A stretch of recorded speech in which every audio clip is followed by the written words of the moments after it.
सूचना प्रौद्योगिकी अधिनियम 2000 यथा संशोधित 2008। अब इसमें बताइए कुल कितनी धाराएं हैं? कुल धाराएं 94 90। 4 धाराएं डिलीट हो गई किस संशोधन के बाद? तो कितनी अनुसूची है? अनुसूची 4 थी, अब कितनी बच गई? 2। ये कब 2 हुई है? जिस समय ये हुआ। इस अधिनियम का नाम, विस्तार और लागू होना किस धारा में है? आईटी एक्ट का नाम, विस्तार और लागू होना धारा 1 में है। विस्तार कहां तक है इसका?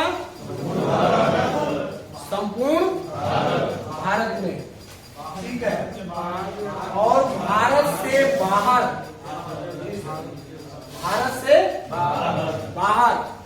किए गए ऐसे अपराध जो भारत को प्रभावित कर रहे हैं वो किस धारा में है?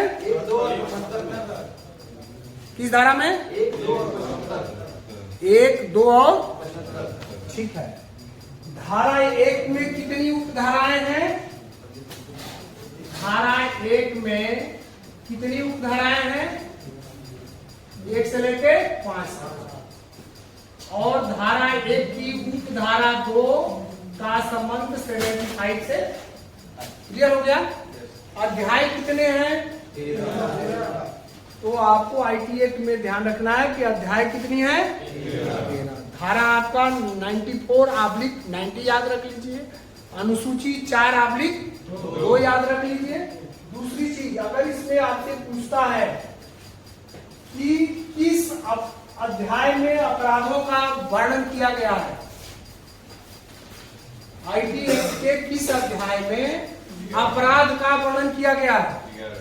अध्याय 11। तो जैनी अपराध की बात आती है कि आईटी एक्ट में किस अध्याय में अपराध का वर्णन है, तो आपके दिमाग में केवल एक अध्याय आना चाहिए, अध्याय 11। और उसमें धारा 65 से लेके 78 तक है। अध्याय 11 में कितनी धाराएं हैं? 65 से लेके और 78 तक। कुछ जो है चेंजिंग हुआ है 2008 के बाद ABCD के रूप में। अब आपको धारा 2 को ध्यान रखना है। धारा 1 हमने पढ़ा कि 5 खंडों में विभाजित है। धारा 1 का संबंध धारा 75 से भी है। जब धारा 2 परिभाषाएं हम पढ़ते हैं तो जहां पर सिंपल क, ख, ग, घ अंग से लेकर आगे की तरफ ड, ढ तक पहुंचा है, सिंपल है, तो वो समझिए कि जब आईटी एक्ट वर्ष 2000 में बना तो उस समय वो परिभाषाएं दी गई। लेकिन किसी धारा में अगर क, ख, ग, घ अंग च, छ के साथ भी फिर क जुड़ गया है, ख जुड़ गया है, ग जुड़ गया है, तो वह समझिए कि वर्ष 2008 में चेंजिंग के बाद, संशोधन के बाद 27/10/2009 को वो धाराएं भी लागू की गई हैं। इसके पीछे मकसद एक और एक ही है कि जिस समय आईटी एक्ट बना उस समय इंटरनेट उतनी प्रभावी रूप से भारत में नहीं था। केवल भारत की बात होती है, विश्व में तो था। वर्ष 2000 में जिसमें आम आदमी को मोबाइल मिलना मुश्किल था भारत में, तो उस समय इंटरनेट की इतनी उपलब्धता नहीं थी। तो प्रारंभिक स्टेज में जो अपराध, पहला साइबर थाना कहां बना था? बेंगलोर में, क्योंकि वो आईटी हब सिटी माना जाता है। तो वहां पर भी जो पहले अपराध होते थे वही यही होते थे। किसी के कंप्यूटर सिस्टम पर बैठकर उसके कंप्यूटर को हैक कर देना, उसमें कोई वायरस डाल देना, उसके कोई डाटा चुरा लेना, उसकी सीडी और फ्लॉपी है, पेन ड्राइव है, उसको चुरा लेना। इस तरह के केवल अपराध होते थे, जिस वजह से कुछ चीजें छूट गई थी। जब इंटरनेट दुनिया में बहुत तेजी से काम किया तो इंटरनेट के जो अपराध होने लगे, साइबर कैफे का निर्माण होने लगा। अब वर्ष 2000 में साइबर कैफे नहीं थे, तो तो इस किताब में जो 2000 का एक्ट बना उसमें साइबर कैफे शब्द नहीं आया।